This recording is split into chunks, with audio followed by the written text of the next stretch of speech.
Magandang gabi po sa inyong lahat at narito na yung ating 11 p.m. update para sa bagyong si Uwan na may international name na Fung Wong.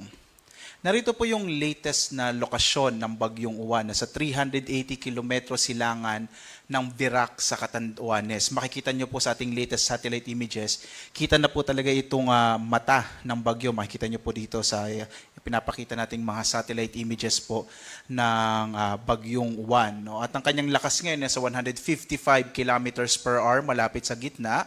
Pagbugso naman na nasa 190 kilometers per hour.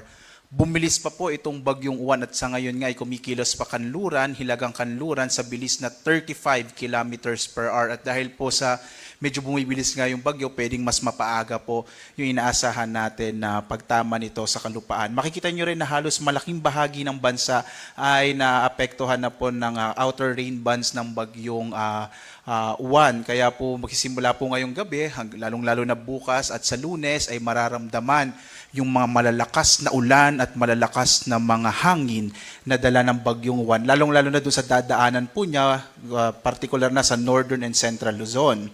Makikita po natin yung ating latest track. Narito po yung latest track ng bagyong Uwan kung saan makikita po natin na posibleng lumapit po dito sa may silangang bahagi ng Bicol Region, particular na dito sa lalawigan ng Catanduanes. Bukas po, posibleng bukas nga po ng umaga ay lalapit na po ito. At hindi natin naalis yung posibilidad, lalo na po pag kumilos ito patimog, maaring mauna pong tumama sa kalupaan ng Catanduanes yung sentro, particular na sa may hilagang bahagi o hilagang silangang bahagi ng Catanduanes. So hindi po natin inaalis yung posibilidad na ang unang landfall nito ay sa Catanduanes. Pero kahit hindi po ito mag-landfall sa Catanduanes, sa mga kababayan po natin dyan sa Catanduanes, ay mararanasan po yung pinakamalapit po na particular na yung tinatawag na eye wall. Yung eye wall po, yun po yung pinakamalakas na bahagi na o parte ng bagyo.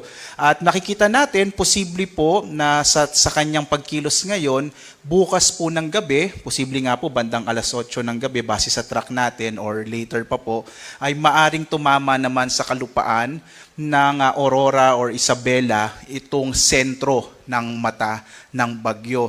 Pero hindi lamang po yung sentro ng mata ng bagyo yung ating kailangan tutukan dahil bago pa tumama yung sentro ng mata ng bagyo ay mararanasan na sa malaking bahagi ng Northern and Central Luzon itong epekto ng bagyong si Uwan. So bukas po, araw ng Linggo hanggang Lunes, ito po yung pinakamararanasan natin dito sa Luzon at maging sa ilang bahagi po ng Kabisayaan yung epekto at dalang ulan at hangin ng bagyong Uwan. Ito po, ang pinaka-crucial po natin, yung gabi ng Linggo hanggang umaga ng Lunes. Kasi makikita nyo po dito sa track, dadaan po siya gabi. Particular na po, gabi po ng Linggo hanggang madaling araw ng Lunes. By Monday morning, nasa may West Philippine Sea na po ito. At posibleng Martes ito lalabas ng Philippine Area of Responsibility. At dahil gabi nga ito dadaan sa kalupaan, mainam po na nakapaghanda na yung mga kababayan po natin, lalong-lalo na doon sa kung saan dadaan po yung sentro ng bagyo. Pero ganun din po yung mga kung saan nakataas po yung matataas nating mga tropical cyclone wind signal. So as of 11 p.m. nga po, no, nakataas ang signal number 4 dito sa lalawigan ng Catanduanes. Signal number 3 naman sa Aurora, northern and eastern portion ng Quezon, kasama ang Polillo Islands, Camarines Norte, Camarines Sur, Albay, northern and eastern portions ng Sorsogon at eastern portion ng northern Samar. Signal number 2 naman dito po sa mainland Cagayan, halos malaking bahagi po ng northern and central Luzon ay signal number 2 na. Yung mainland Cagayan, Isabela, Quirino, Nueva Vizcaya, Apayao, Abra, Kalinga, Mountain Province, Ifugao, Benguet, Ilocos Norte, Ilocos Sur, La Union, Pangasinan, buong Ilocos Region na po yun, Nueva Ecija, Bulacan, Tarlac, Pampanga, Zambales, sa amin po dyan dito sa Bataan, gayon din sa Kamaynilaan, signal number 2 na po ang Metro Manila at posible pong umabot na hanggang signal number 3. Ito po yung worst case scenario para sa Metro Manila, Laguna, rest of Quezon, Cavite, Batangas, Marinduque, northern portion ng Oriental Mindoro, northern portion ng Romblon, rest of Sorsogon, Masbate kasamang Ticao at Burias Islands, nalalabing bahagi ng northern Samar, northern and central portions ng Samar, northern and central portions ng eastern Samar, northern portion ng Biliran.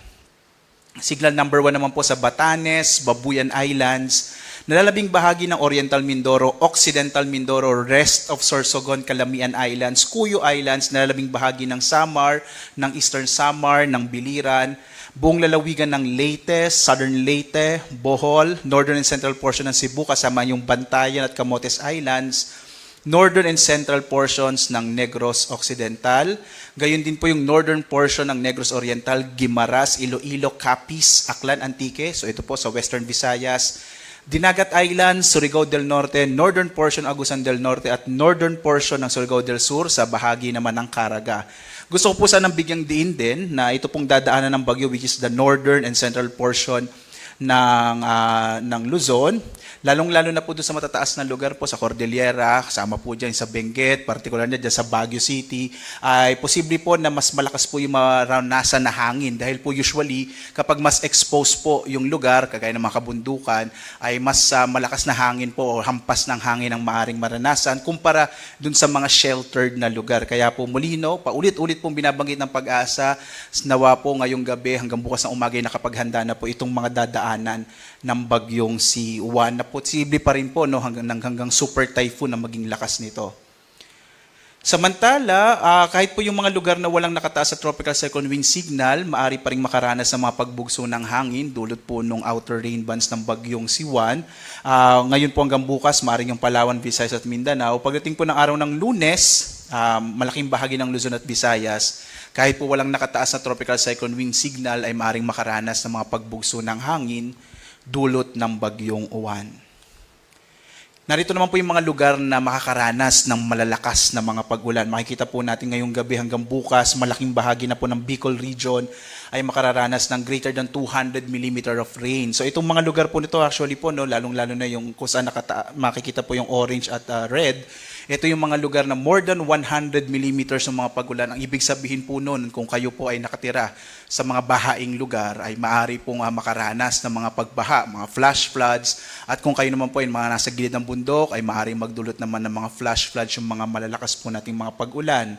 Pagdating naman ng bukas po ng gabi, hanggang araw ng Lunes, ito po yung binabanggit ko po, pinaka-peak, pinakamararanasan yung malalakas na mga ulan at malalakas na hangin na dulot ng bagyong Juan, particular na nga sa malaking bahagi ng Luzon. So makikita po natin, malaking bahagi ng Northern and Central Luzon ay mahigit 200 mm ng mga pag-ulan. Kung kayo po ay nasa mga bahaing lugar, mainam po kung binanggit ng local government units na mag-evacuate. Sana po nakapag-evacuate na po kayo ngayon. Lalong-lalo na po kung kayo nakatira malapit sa mga ilog. At gayon din po dito sa may southern part ng Luzon, kasama na dyan yung Metro Manila.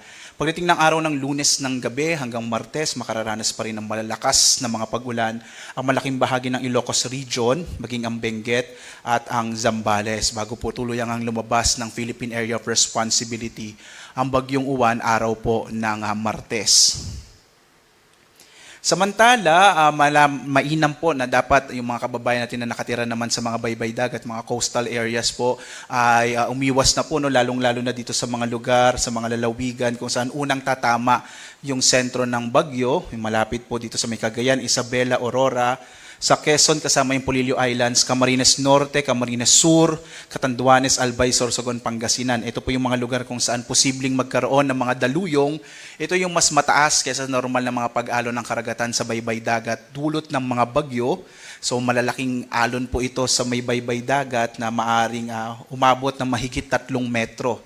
So mag-ingat po yung mga kababayan natin. So umalis na po sana sa mga coastal areas, lalong-lalo na po kung saan direktang dadaan yung bagyong si Juan.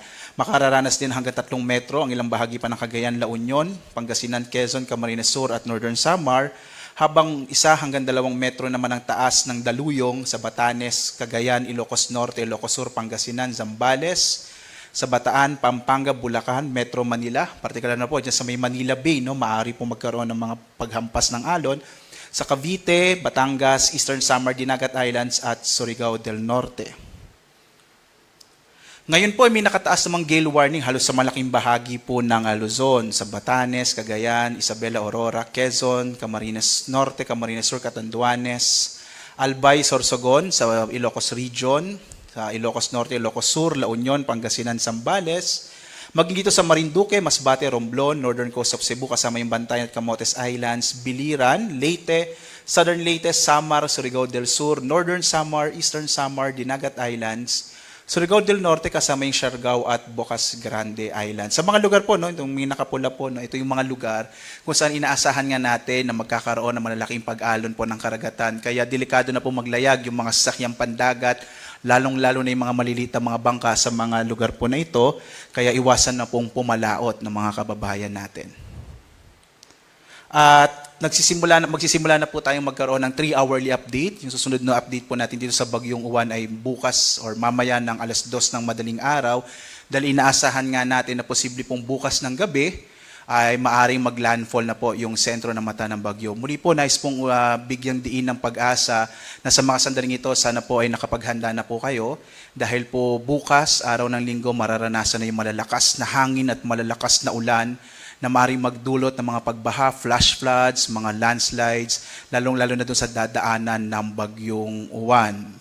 Pinaka-crucial po natin ay mula po sa hapon or hanggang gabi ng linggo hanggang kinabukasan po ng Lunes. So sana po, no, lalong-lalo na yung mga kababayan natin, na mga PWD, mga pregnant po, mga buntis, at yung mga senior citizens, sana po nakapag-evacuate na po kayo, lalo na kung kayo ay mga nasa lugar na susceptible or maaring makaranas nga po ng mga malalakas na pag-ulan, mga pagbaha, mga pagguho ng lupa.